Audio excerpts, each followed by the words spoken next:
aku bekan Kuerlo dan nije Lagaran nisyang Niku bihanok Enpa ku bekan Kuerlo dan nije Lagaran nisyang Niku bihanok Minogiha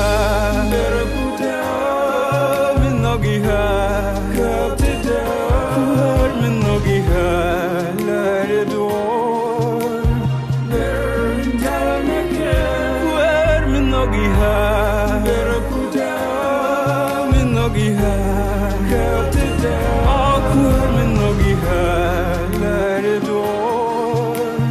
Beloidete